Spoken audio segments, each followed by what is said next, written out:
What's stopping you from becoming a Catholic? Why can't women become priests? Why do Catholics worship Mary? Why do I need to confess my sins to a priest? Where is purgatory in the Bible? I think the Pope has too much authority. What's stopping you?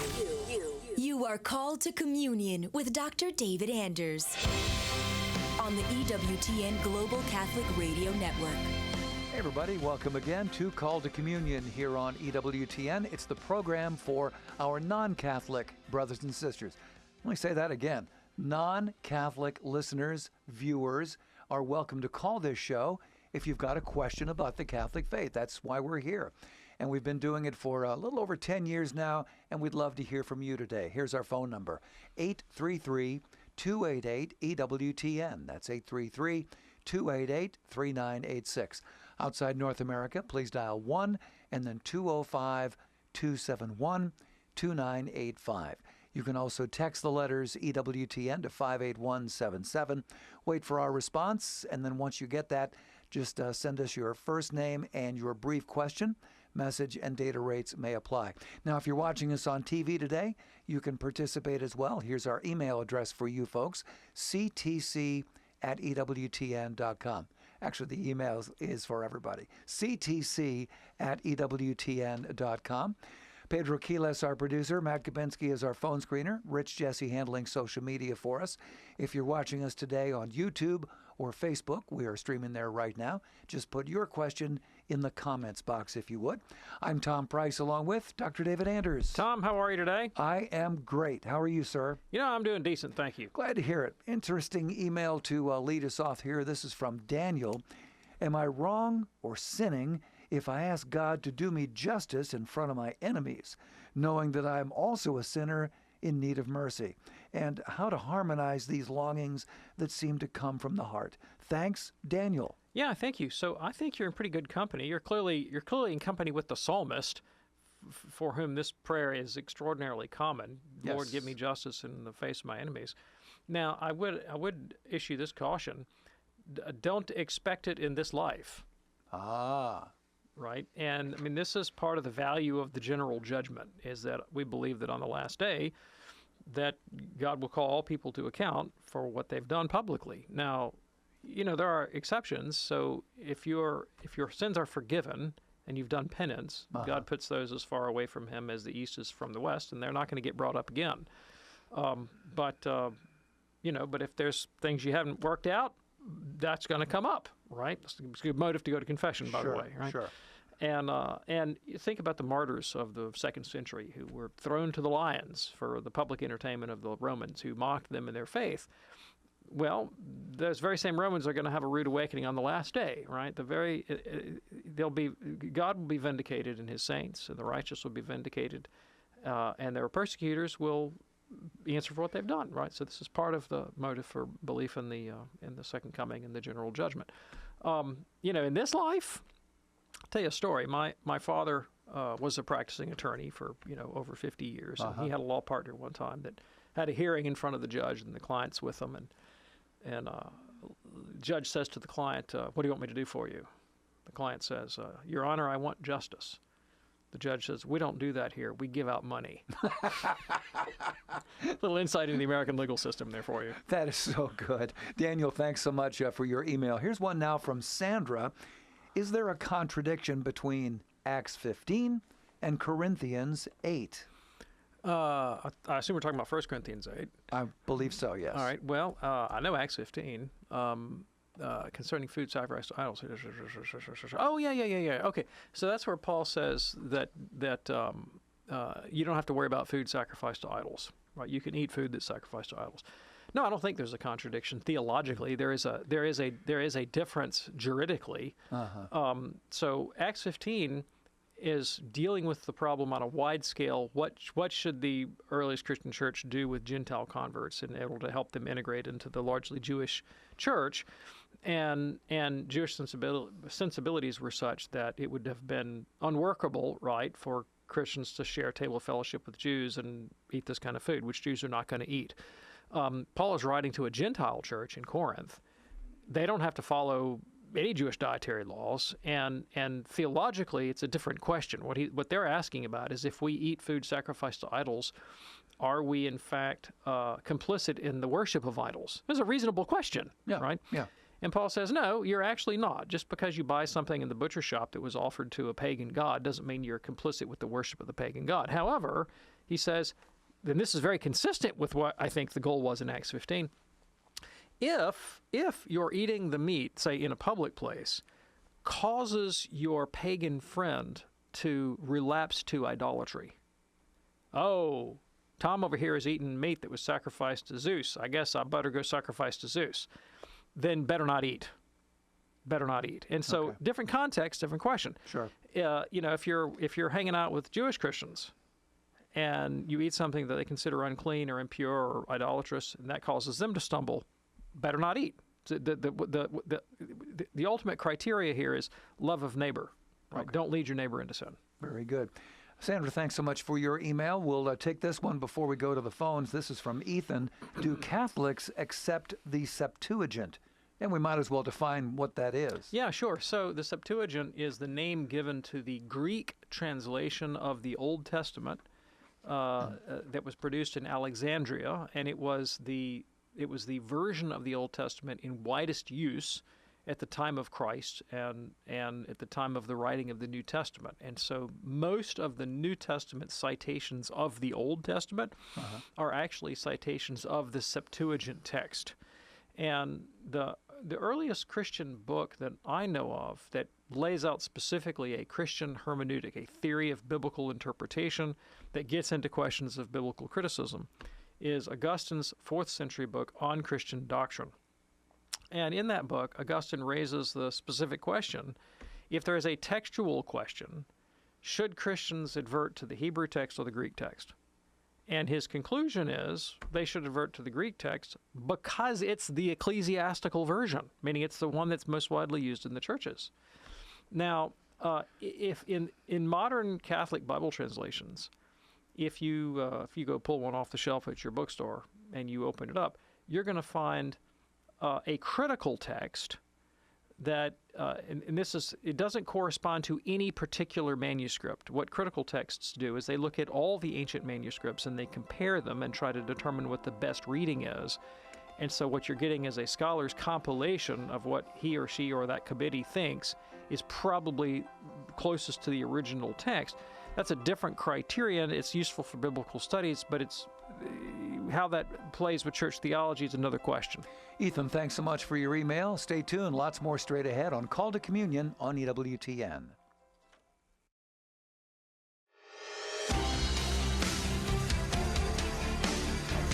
It's Called to Communion with Dr. David Anders here on EWTN. Our phone number, 833-288-EWTN. That's 833-288-3986. Looks like we have 2 lines open right now. You can also send us a text. Text the letters EWTN to 58177. Or if you're watching us on TV today, shoot us an email, ctc@ewtn.com. Good news for all of you who are just finding out about Catholicism or the Catholic Church and EWTN. Here's that good news. We offer the holy sacrifice of the Mass from Our Lady of the Angels Chapel right here on the EWTN campus, live every morning on EWTN radio and television at 8 a.m. Eastern. And by the way, we can also send you a link to the Mass each and every day. Visit EWTN.com and click on subscribe. If you're ready now, let's go to the phones at 833-288-EWTN, beginning today with Ron in Kansas City, Kansas, listening to us on the EWTN app. Hello, Ron. What's on your mind today? I have a question for you. I've raised Catholic, and I have 2 brothers and 2 sisters, and they don't go to the church anymore, and it makes me sick. And so I've been thinking about this, and I hear some people say, all you have to profess that Jesus Christ is the Son of God and believe in Him, and you're saved. But I wonder, what do they mean by the word believe? But this is my question. This is my question to these folks. Jesus came, and He selected 12 apostles, and He spent 3 years training them. And then He gave them his authority. Okay? Yeah. So why did he do that if all you have to do is profess that he is the Son of God? Why did he give them all this authority to forgive sins and all that? You know, you have to ask yourself, why did he select the apostles? Why did he train them? And why did he give them their authority? Yeah, Ron, I'm going to hang. I appreciate the call. I appreciate the thoughts. I have a few things to say about that. So, when you read the Gospels, especially the Synoptics, Matthew, Mark, and Luke, one thing that Jesus does not say is that the way to get to heaven is believe in Jesus. He actually doesn't say that. He has a different message. It is quite clear. It's very obvious on page 1. His message is the kingdom of God is here. That means, you know, the Jews had this expectation that God was going to come and vindicate the righteous and punish the wicked, and peace would reign and this kind of business. And he says that's happening. It's imminent. If you want to be involved in it, you have to repent. And he is pretty explicit about what repenting looks like. He gives very concrete instructions about things like, you know, don't lust after your neighbor's wife. For that matter, don't leave your wife. Don't divorce her. If you have something against your brother, you better reconcile with him before you go to the altar. Don't pray or fast to be seen by men or give alms. Do these things in secret. Your Father in heaven will reward you in secret. Blessed are the poor in spirit, the meek, the merciful, the peacemakers, those who hunger and thirst for righteousness, those who are persecuted for righteousness' sake. I mean, he gives a lot of very concrete moral instruction. And then a great deal of his teaching, a lot of the parables, a lot of his more sort of evocative confrontations seem to be aimed at unveiling the kinds of behaviors and attitudes that actively keep people from doing that. You know, and so, you know, his criticism of the Pharisees, for example, is all wrapped up in a certain form of sort of ritualism or religious hypocrisy or posturing that would make me blind to my own faults, make me blind to the dignity of the other, whether that person be the tax collector or the prostitute or the Samaritan, drawing attention to those ways in which we neglect and disdain other people, and really sort of bringing home the difficulty of this moral renovation that he calls us to. And then he's very explicit, especially at the end of the Gospel of Matthew, about around chapter 25. He says, many people will come to me on the last day and say, Lord, Lord, and I'll say, away from me, I never knew you. So he repudiates the easy believism that you also are rejecting, and says the criteria for vindication on the last day will be precisely one's ethical behavior to one's neighbor. Did you feed the hungry, give drink to the thirsty, clothe the naked, visit the sick and the imprisoned, etc.? So I kind of tend to agree with you. Now, in answer to your question, you know, where do people get this idea? All you have to do is believe. And what do they mean by believe? So this is the legacy of the Protestant Reformation, and it was critical. It was essential to Luther's whole approach. This doctrine that he invented, called the doctrine of justification by faith alone. And his view was that, and Calvin's view, and Cranmer and the other major reformers, was that God was angry and wrathful at sin, and that he sort of had a necessity of punishing sin in order to reconcile, and that people were actually incapable of doing these good things. So the kind of life that Jesus lays out in the Gospels is actually unlivable. That's a major thesis of sort of classical Protestantism, the doctrine of total depravity, that no matter how hard we might strive for righteousness or goodness, we can't actually achieve it. And so there's no meriting salvation from God. That's sort of the Protestant idea. So our only hope is if God imputes Christ's righteousness to us, if he counts Jesus' obedience on our behalf, and then through the medium of faith, one believes in the atoning death of Christ, and then Christ's righteousness is imputed to you, and your sins are imputed to him, and Jesus dies on the cross and pays the penalty for your sin, so you can get off scot-free, so to speak. And that's a real critical aspect of the difference between Protestants and Catholics. Now, it raises a number of problems, in my judgment, for the Protestant interpreter, and one of them is the obvious point of contrast to the Gospels themselves. Because this reading of Paul's letters, basically, Paul's teachings on justification that prompt this reflection, do seem to conflict with the straightforward teaching of Jesus in the Gospels that says, many people will say, Lord, Lord, and I'll say, away, never knew you, and the sort of ethical emphasis of Jesus' teaching. Luther felt that tension. He felt it very deeply. And he warned people against the danger of what he called making Christ another Moses, regarding Jesus as if he were just a lawgiver. Well, Jesus is clearly a lawgiver. I mean, like what Luther warns about, I think, is imminent in the text, right? And so he invents a really kind of a very innovative hermeneutical method, a theory of biblical interpretation to handle this problem. Luther believed that you should divide conceptually, not physically, but conceptually divide the Bible into two parts, the commands and warnings on the one hand, which he called law, and promises and forgiveness on the other that he called grace.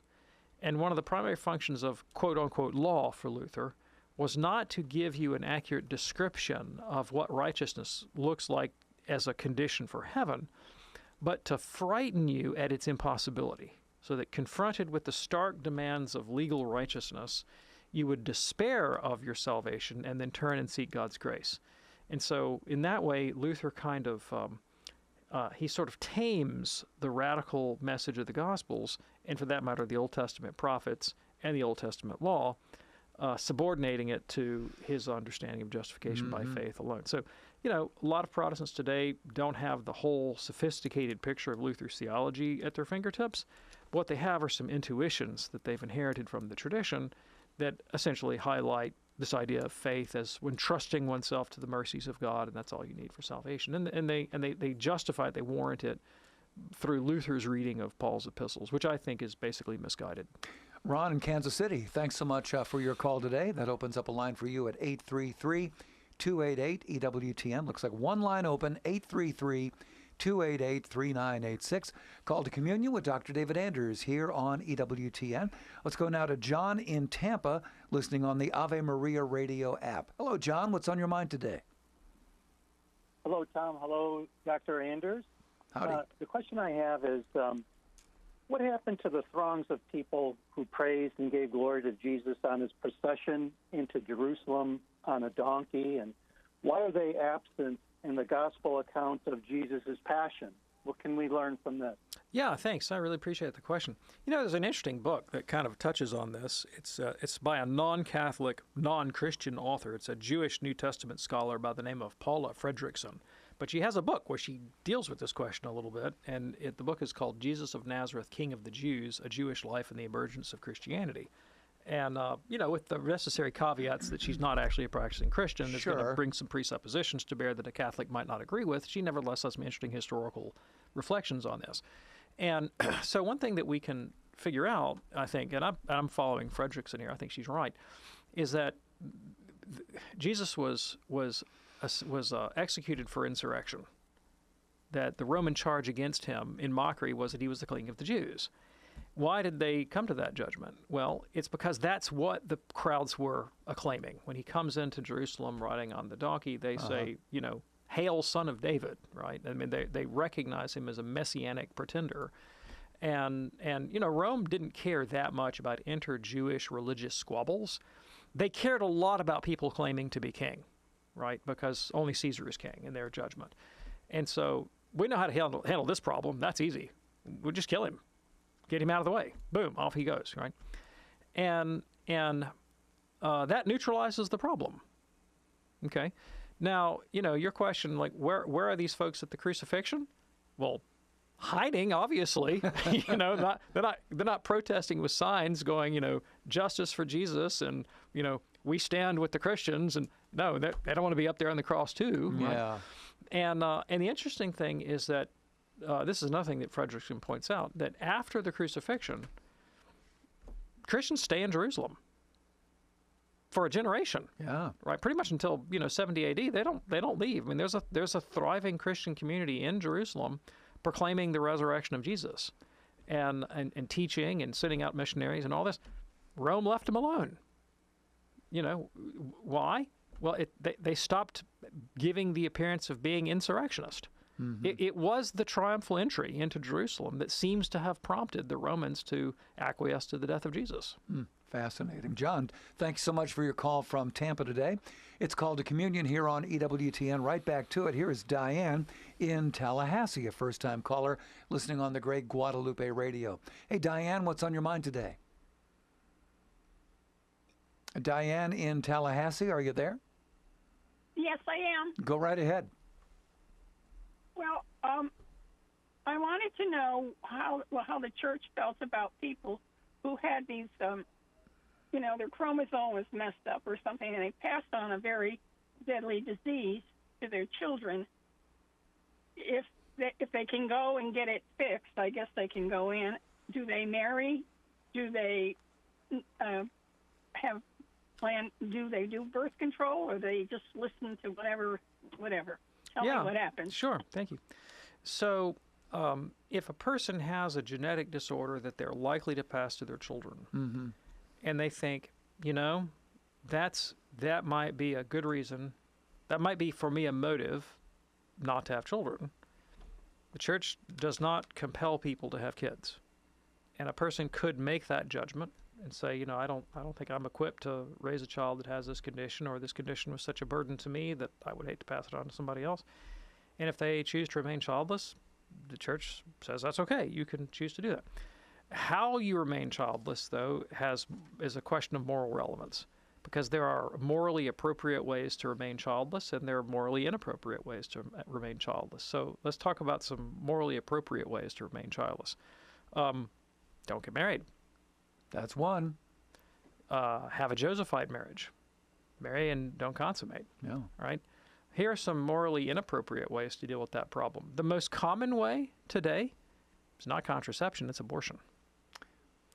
And, if you go into the obstetrician's office, they will ask you at some point during your pregnancy, do you want us to perform this procedure where we take a sample of amniotic fluid and we test for chromosomal and genetic abnormality?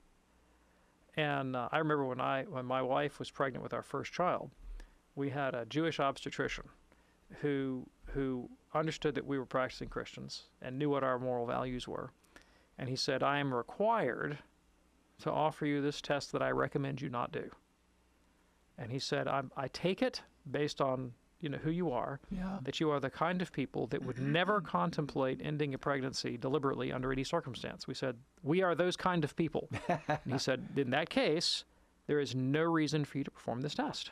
The only motive for the test is if someone wishes to abort the child before it's born. Okay. Right? All right. Now, I cannot verify the following statement. I have heard and read, but I don't remember the source, and so I can't cite the source, right? That Down syndrome in the world today is far more common among Catholics than non-Catholics. And I think that for two reasons. One is that Catholics don't abort their children. And there are other families, when they see that there's this chromosomal abnormality, they abort the child. So it's, the rates of acquiring the condition are probably not higher among Catholics, but keeping the baby, the rates are higher among Catholics. Right? Sure. The other one is that Catholics continue having children longer if they follow the Church's teaching on contraception. And, the later in life you have children, the higher your rates of chromosomal abnormality. And since Catholics, who practice what the Church teaches, are, may have not just 2 kids and then stop, they may have 3, 4, 5, 6 kids. That 5th or 6th kid may be at a slightly elevated risk, relative to kid number 1. And so you're going to see that reflected in Catholic family life, right? And the Catholic position is that people with chromosomal abnormalities are people. Yes. And their lives can be worthy. Oh, yeah. And deeply worthy. More worthy than yours and mine, maybe, respect, and maybe in the grand scheme of things, of more value in the eyes of God even, perhaps, right? Yeah. So it's not our judgment to make as to whether a particular human life is worth living or not. That's God's decision, not ours. But if you don't, as a parent, don't think you're up for the job, you could opt out, but only in morally acceptable ways. Diane, thanks so much for your call today from Tallahassee. In a moment, we'll talk with Andrew in Roanoke, Virginia, Chris in Oklahoma City. Still time for your phone call as well, 833-288-EWTN. If you have a question for Dr. David Anders, 833-288-3986, or text the letters EWTN to 58177. Call to Communion with Dr. David Anders here on EWTN.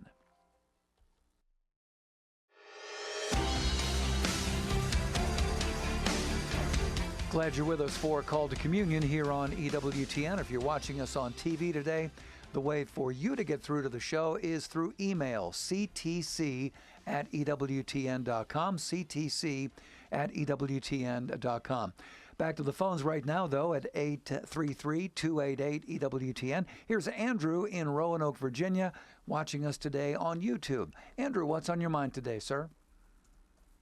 Hello, Dr. David Anders. I'm a convert to the Catholic faith, and it was pretty intellectual conversion, and part of that is a comprehensive study of the Church's ecclesiology.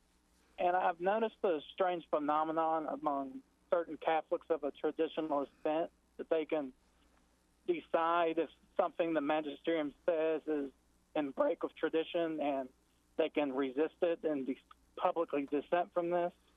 And this seems to be completely in opposition to everything I've studied. And you read the great ecclesiologists like Bellarmine and Franzelin, completely foreign. Could you help explain that? Sure, absolutely. Well, the phenomenon that you are identifying, I have as well noted, and it is ironic because many of those same people 20, 30 years ago during the pontificate of John Paul II would have sounded just like you when criticizing theologians on the left that dissented from papal teaching. Yes. Right? And now the chickens have come home to roost on the other side of the ideological divide. Yeah. The Church is actually fairly nuanced when it describes the nature of the assent that is necessary for Catholics to papal teaching and magisterial teaching. And it distinguishes different categories of propositions. So at the top of the heap would come dogmas of the faith, like the Trinity or the Incarnation or transubstantiation, to which Catholics are obligated to give the assent of faith, supernatural assent of faith, right? These things are true because God has revealed them. One step down would be propositions that are to be definitively held, that are somehow logically entailed by dogmas, but the Church does not propose them as things themselves immediately divinely revealed. And so the nature of the irrevocable nature of the assent is different, but the basis of that proposition is formulated differently. Sort of moving down to the end of the line would be say prudential interventions of the magisterium about matters of public order, and maybe comments about the political sphere, that kind of thing.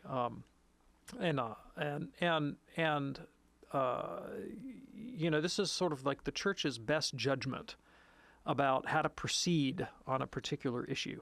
And, you might take a really kind of a obscure example that I was thinking about as I was anticipating your call. In 1899, Pope Leo XIII published an encyclical, Testem Benevolentia Nostrae, against the supposed heresy of Americanism that some historians now think probably didn't exist and may actually have had more to do with currents in 19th century France than they did America. Really? Yeah, exactly. And the Pope, took a kind of reactionary position that and issues that would, like, I think most people today would, popes today would not take the same point of view that he had, right? Huh. And another example. If the Pope makes a very specific comment about, say, a political conflict, and sort of weighs in and says, well, I think, Catholics should not support this position, or they should support that person, or whatever. Like, those are prudent judgments about the papacy regarding, a practical matter. And the Pope's prudential interventions are not guaranteed by the charism of infallibility. He can make mistakes. And so what the Church says, what does the Catholic do with those kind of interventions? Well, he offers what's called a religious submission of mind and will. It's not the same thing as the assent of faith, and it doesn't have the same irrevocable quality that, say, holding something that's definitively to be held would take. And so what does a religious submission of mind and will look like? Well, let's bring it right down to grassroots and talk about life in your parish. Let's say that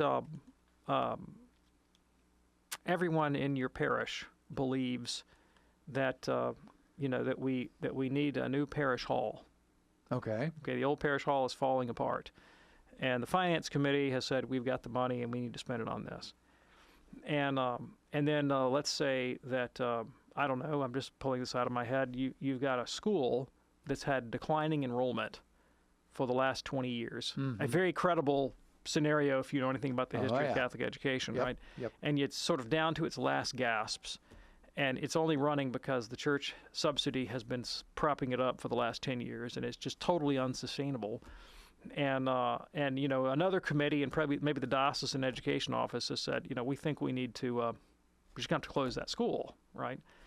And the pastor says, you know what, this is a legacy institution. We've had this school for 75 years, and you know, the people in the community have depended on it, and it'll just look terrible if we close it. So, you know, in spite of what the finance council has said and what the school office has said, I'm gonna spend this money, and we're gonna pump up that school for 2 more years, and parish hall, it'll have to wait. You know,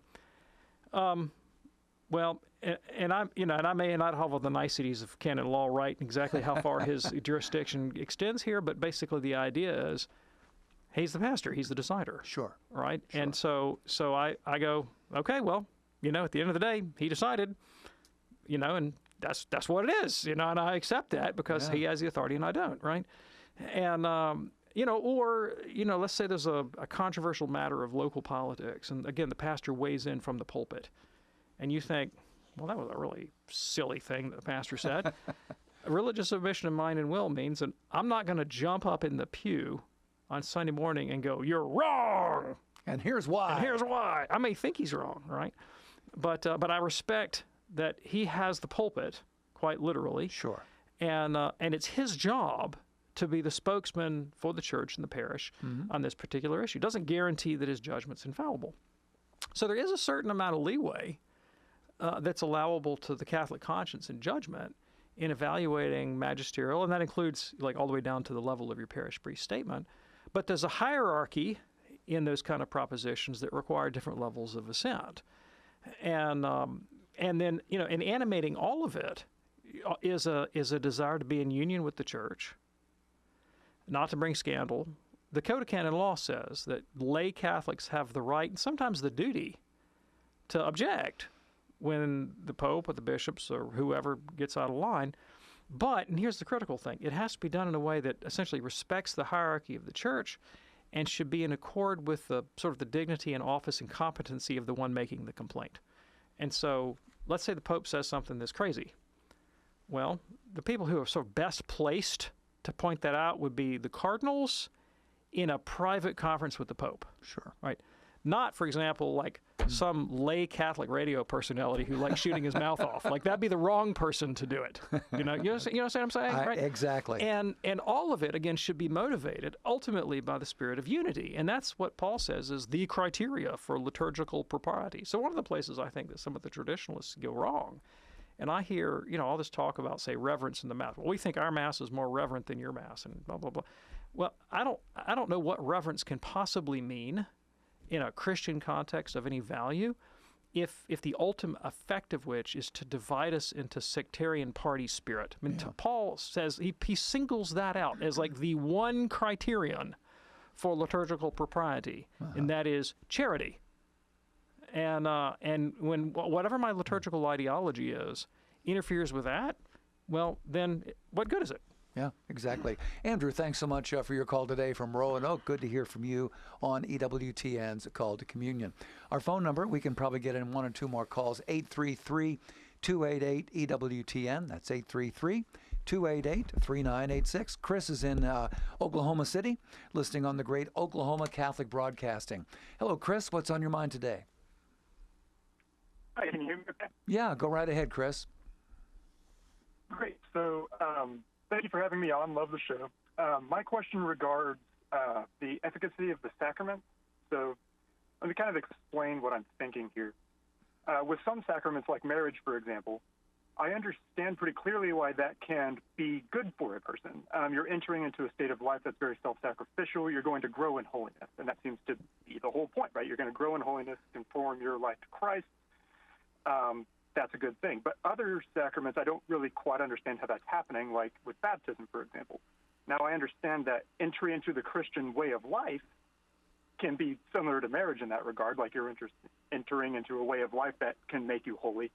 but the act of baptism itself, I don't really understand its efficacy because it's kind of like you're getting wet, right? So I was hoping you could kind of clarify. Yes. Yes, I'm smiling from ear to ear. Yes, you are. I love this question. This is a fantastic question, and it goes to a key distinction that I think many lay Catholics are unaware of, okay? And let me explain that.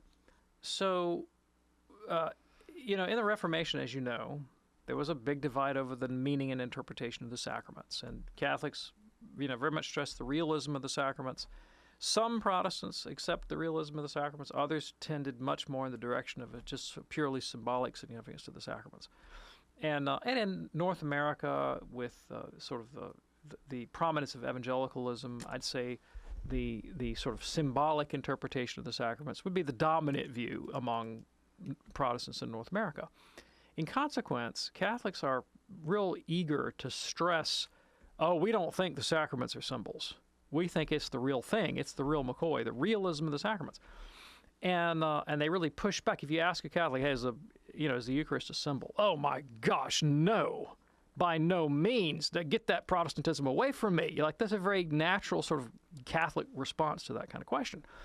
Problem is it's not really accurate, because the Church says these sacraments are both and. Both and. Yeah, we absolutely affirm the realism, the supernatural efficacy of the sacraments, ex opere operato. Uh-huh. But the Church also teaches emphatically that they're symbols. They're both things. They're symbols that convey supernaturally the thing that's being signified. And Catholics who do understand that sometimes will nod the head, okay, it symbolizes, but it's an efficacious symbol, and so the real work is the efficacious part, not the symbol part. Let's just put that in there for show, right? But actually, the symbology is an intrinsic part of their efficacy. I mean, God wouldn't have done it that way if it didn't have a functional purpose in our life, right? St. Thomas Aquinas actually says that the sacraments are efficacious in us according to the mode of their signification, all right? Now, I'm going to unpack that for you, and I'm going to depart a little bit from Thomas. I'm not going to contradict him, but I'm going to add some elements that are not purely Thomistic. Here's how this works. This is how this cashes out. So baptism symbolizes the washing away of sin, death and rebirth with Jesus. That's clearly what's being symbolized, okay? And supernaturally, by grace, it affects those things. But to make them active principles in my life, the Church teaches I must cooperate. So the grace infused into me through the sacrament is fruitless if I don't actively cooperate. But what does active cooperation with the grace of the sacrament look like? This is where Thomas says they function according to the mode of their signification. So I have to consciously appropriate and intend dying to sin, rising again with Jesus. And the sacrament becomes an ongoing symbol in my life of my necessity of doing so. And so as I continually recall my baptism, it becomes an act. I mean, at one point in my life, I don't do this so much anymore, but at one point in my life, I had as my meditation in prayer to take a sacrament and meditate upon the symbol and seek to appropriate it and apply it to the dynamic of my life. And so I would take a different sacrament on a different day, and I would say, okay, baptism, die to sin, rise with Jesus, forgive, right? And I would really try to interiorize that and make it part of my conscious self-reflection. With marriage, right, it's same message of death to self, but with a foregrounding the idea of self-donation, that I'm giving myself in sacrifice for the good of another, right, as Christ did for the Church. Now, to underscore this teaching that the sacraments work according to the mode of their signification, and they don't work magically, right? They don't work automatically in the sense that they automatically affect the ultimate result in me without my cooperation. In the encyclical Casti Connubiis, Pope Pius said that for most people, I mean, this blew my mind when I read it. He said, for most people, the sacrament of marriage is like a treasure buried in the field, unused and unfruitful, because they don't cooperate. Wow. Meaning they don't consciously nourish and cultivate the sense of self-donation that is essential to what's being symbolized by the sacrament itself. And so on with all the other sacraments. And so, with penance, for example, what's being symbolized through the act is contrition, renunciation of sin, commitment to reforming one's life, right? Firm purpose of amendment, penance, and penance is both a virtue as well as a sacramental act, right? And what's being shown by the sacramental action is an interior motion that I have to make my own. And if I don't, then again, like Pope Pius has said, this sacrament becomes unfruitful in me. Now, here's the biggie, like the big kahuna, right, is the Eucharist. And here, the Council of Trent, especially the Catechism of the Council of Trent, said you have to realize the Eucharist is two things. It's a sacrament and a sacrifice. And the difference between the two is very great. When I read that, it blew my mind. The difference between the two is very great. So Eucharist as sacrifice is different from Eucharist as sacrament. How does it function as a sacrifice? Well, Pope Pius XII tells us in his encyclical on the Eucharist that the double consecration of bread and wine, bread here, wine there, body here, blood there, symbolizes, and he uses that word, he uses the word symbolizes, the separation of Christ's body from his blood. What took place at Calvary 2,000 years ago and is never repeated. It's symbolically represented. It's memorialized, but he only dies once. And that what the believer is to do in the Mass is to interiorize what's being symbolized, namely, as Christ was willing to give up his life and die, right, out of obedience to God and love of neighbor. I must do likewise. And that there is the outward sacrifice of the rite, R-I-T-E, but the Pope says there's also that inward sacrifice of the self. And of the two, and this will just blow your mind, of the two, Pope Pius XII said, it's the interior that is the most efficacious. Right? Yeah. And that's why Second Vatican Council, Sacrosanctum Concilium, says the faithful are to be taught that they offer the Immaculate Victim, not only through the hands of the priest, but along with him, as they offer themselves. And this is the point that I'll never stop making. Catholics are used to saying, the Eucharist, source and summit of our faith. Buddy, it's not what the Council said. Council does not say Eucharist is source and summit. Council says Eucharistic sacrifice is the source and summit. Because if you neglect that interior self-offering, that patterning my life after the death of Jesus, then the sacraments are of no value to you.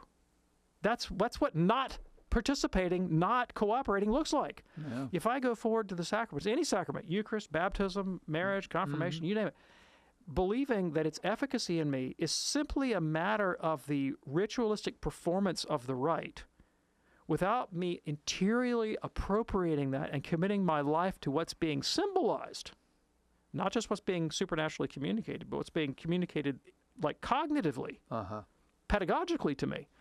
That if I neglect that aspect, then the sacrament is, as Pope Pius XII said, Pius XI, I think he wrote this one, like a treasure buried in the field that's unfruitful, right? And instead what we have is what the Church calls a sacrilegious communion. Or, in the case of sacraments that revive, we have a valid but inefficacious sacrament. So the good thing with marriage, with ordination, with confirmation, is these sacraments can be administered validly but ineffectively.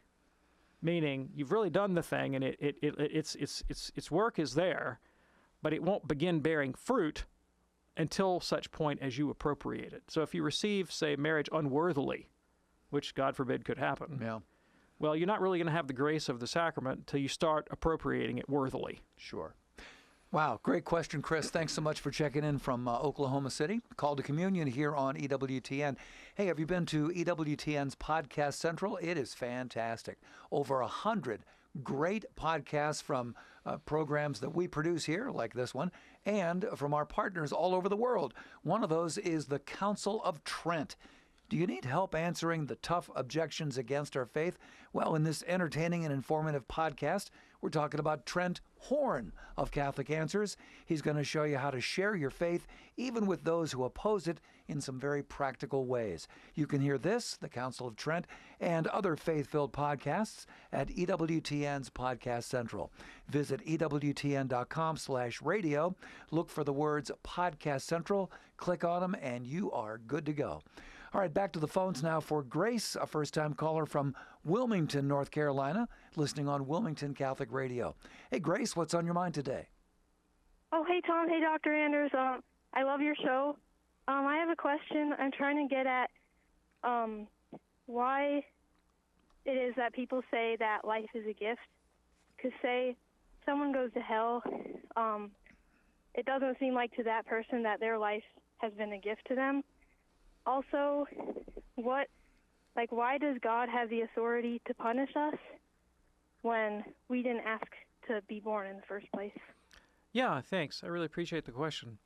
Let me say, first of all, Grace, that I'm profoundly sympathetic to the spirit that prompts these questions, that I'm a practicing Christian along with you, and that I bristle at the injustice in the world, and sometimes I get irritated at the fact that nobody asked me if I wanted to be born. And I mean, I've had all these sentiments like anybody else has, right? So, I'll kind of walk through some of how I deal with that, okay? But I acknowledge that there's an element of mystery in being, in existence, that I can't take away, right? So we're operating in the dark here to a certain extent. So the Catholic understanding of the moral life is that moral theology is a description of the conditions of human flourishing, right? It's just like, medicine describes the conditions of the flourishing of the body. Catholic moral theology says if you want a happy life, not just a pleasurable life, but a worthy life, life that you could look back on and go, man, that was worth living, right? That you follow these prescriptions, and they're not arbitrary. They're not imposed on us by some arbitrary tyrannical deity from the outside in some way that's extrinsic to our nature. Like if God said, hey, I just mandate that everybody has to really like to play bingo. Like, I hate bingo. That's got nothing to do with me or my nature, right? They're not like that, okay? They're more like this. Back in the day, I was a teenager, fraternity student in college. Did I ever have a night when I threw back one too many? Yes. Did I wake up the next day with a bad headache? Yes. Did that facilitate, say, studies and relationship? No. Right? It clearly didn't accord with my flourishing, And there's this thing called natural law. And we're going to describe to you the conditions of human flourishing. Hey, guess what? If you drink too much, you're going to feel like rot. You're going to screw up your memory. You're going to do bad in class, and you're going to probably mess up some relationships. So guess what? Don't drink too much, right? And the question where does God get off telling me not to drink too much? It's kind of like asking, where does God get off telling me not to bang my head against a brick wall? Well, go ahead and bang, I guess, if you want to, but you're going to pay the consequences because of the nature that you have. Yes. Okay. And so, God's moral authority is not somehow radically disconnected with the conditions of my own flourishing. And so there's an intrinsic rationality to the divine command. Okay. Now, in terms of the finality of the thing and the mystery of the doctrine of hell, I'll be frank with you. I have absolutely no idea how to render the doctrine of hell ultimately justifiable. I don't. I know what theologians have said, and I find their answers unsatisfying. I mean, the sort of standard theological response is to say, well, God's infinite justice, and so the extent of punishment is somehow proportionate to the majesty of the one offended. And so if you've sinned against an infinite good, you deserve an infinite punishment. I don't buy that. That doesn't land with me. Although I understand that's the sort of a rationalist response, but it's never satisfied. I mean, it doesn't satisfy many people. Yeah. What I can tell you is that when people live in ways that are contrary to their flourishing, in this life, they can experience a living hell. Father Emmerich Vogt says that religion is for people who don't want to go to hell, and spirituality is for people who have already been there. Ooh. Right? And that the dogma of hell represents to me what it is in one measure kind of what I already experience in life, which is like the freedom to choose to make myself miserable, which, guess what? I still sometimes engage in. I indulge in the freedom to make myself miserable. Why do I have that freedom? And why would I have it in a kind of definitive way? Fortunately, I really am being saved by the bell right now, because here comes the music. Yes, you are. Grace, thanks for your call. Couldn't get to Dominic in Indiana. Please call us back next time. We'll also answer a question from Jack on YouTube and one from Andy as well.